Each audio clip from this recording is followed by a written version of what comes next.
Ito naman yung yung legal argument ng mga sumusuporta dito sa pag-transfer. Meron daw kasing batas, ang pangalan yung GAA, di ba? Yung General Appropriations Act. Ito yung batas na nag-govern sa ating budget for 2024, no? GAA 2024. At doon daw inauthorize yung pag-transfer nito. So doon sa pag-aaral ng grupo nyo, at saka dito ng mga petitioners, ano bang sagot nyo doon? Can that supersede? Can that supersede the provisions of the Universal Healthcare Law? Ay, alam mo yan, yan ay isang insertion na provision, no. Hindi naman yung maikakaila, marami ang kaibigang congressman at abogado. Ang tawag diyan rider provision. For comfort, ginawa yan ng kaya ang respondents nakita mo nakalagay, 'di ba? Speaker of the House at saka Senate President.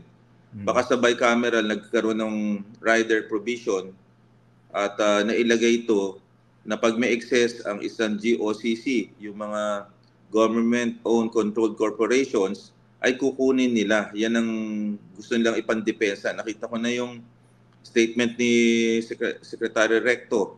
At ang pangalawa niyang argument ay legal opinion ng OGCC. Hindi pwede mag-supersede yung mga ganyan rider provision sa tatlong national law. Ano na violate nila? General Appropriations Act. Naka-earmark yan para sa kalusugan. Na-violate nila ang pinakadakilang batas na kinreate in this generation, Universal Healthcare Law.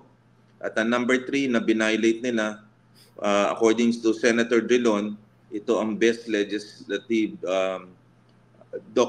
law na na-create in the last 20 years, itong sin tax law. So, tatlong national laws ang binviolate ng isang rider provision at isang legal agency lang na maliit, itong OGCC, para i-defend yan. So, that's the legal. Ang pangalawa, yung immoral, yung moral implication, ito ba'y moral na naghihirap ang mga tao and then nanakawin mo yung pondo? Yung isa legality, talo na kagad sa legality. Hindi man ako abogado, siyempre, nasa PhilHealth Board ka, inaaral mo yan. At saka, kakaiba ho yung aking representasyon noon, independent director ako ng Monetary Board. I was head of risk management and audit. Ang pinagre-reportan ko during my time ay mga abogado sa Monetary Board. Kaya bantay sarado yan. Kaya naiintindihan ko yan na walang pwedeng gumalaw ng pera ng PhilHealth. Monthly ako nagre-report doon So yung sinasabi pa, yung OGCC, alam ko rin yan. Pagka may gusto silang padesisyonan sa PhilHealth, laging ang gagamitin ay ang OGCC. Siyempre, alam mo naman na madaling pag-usapan. Pero whatever law, walang pwedeng yumurak sa national law, UHC, sin tax law, at GAA. Sana pakinggan tayo ng Supreme Court dito. Actually, di ba sir, Doc, pati yung provision mismo ng Constitution, di ba? They also cited that. Oo. Yung prinsipyo, for instance, na pag magpapasa ka ng batas, isang subject lang.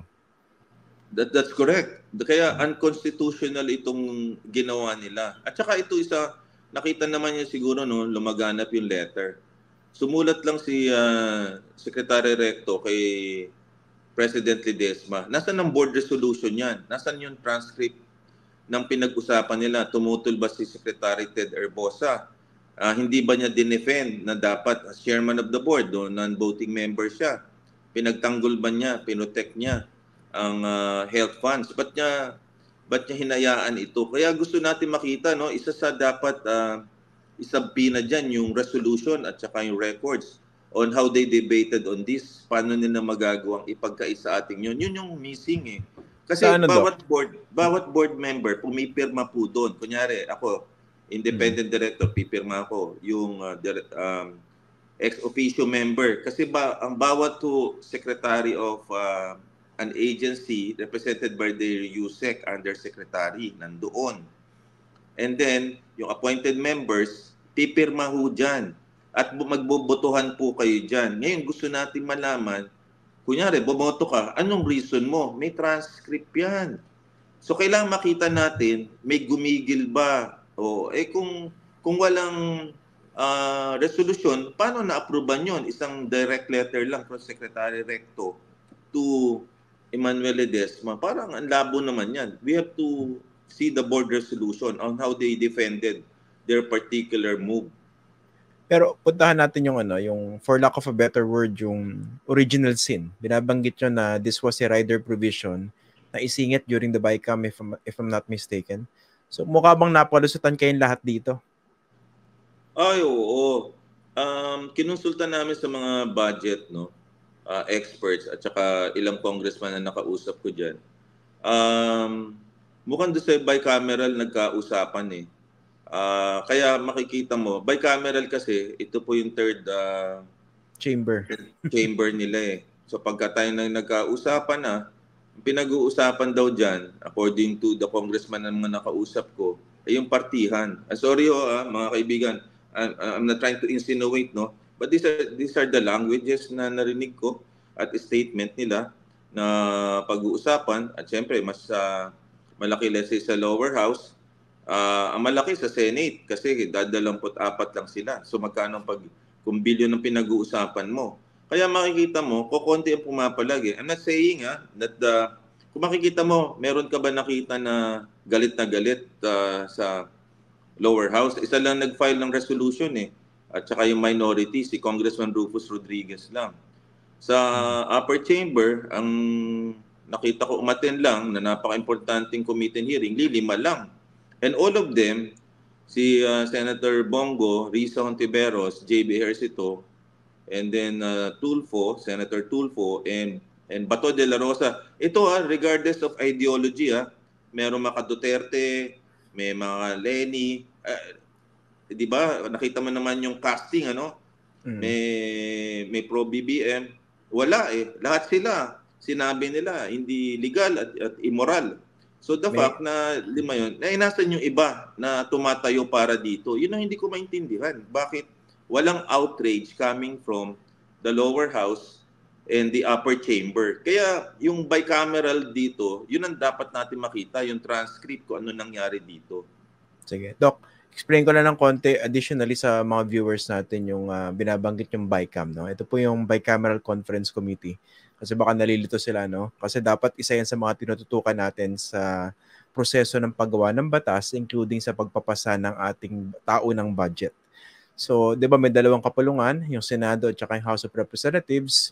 Pag ipinasa na nila yung kanilang versions ng national budget, kunwari for 2025, hindi naman parehong-pareho yan, di ba? Hindi naman i-adapt ng isang chamber yung version ng isa lang. So, i-reconcile yung mga provisions na hindi magkakasundo doon sa Bicameral Conference Committee. Kaya sinasabi kanina ni Doc Tony, that's in congressional parlance, yung kwentuhan lang sa kanila, ang tawag dyan the third chamber. Bakit? Usually kasi closed door yan eh. Di ba kung yung mga pagdinig sa Senado at saka sa House, open to the public, kayo ba, nakapanood na ba kayo ng BICAM? Siguro may mga 1 o 2 BICAM deliberations ako nakita na binuksan sa publiko pero hindi in its entirety.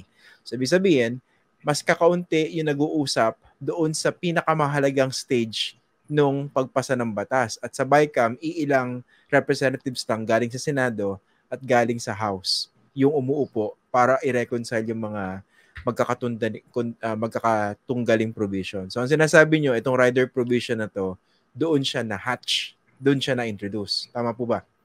Tama po. At ang gagamitin nila, yung nakalagay sa Kongreso na bago pa lang to defend. And then, napag-usapan din siguro, kukuha sila ng legal opinion.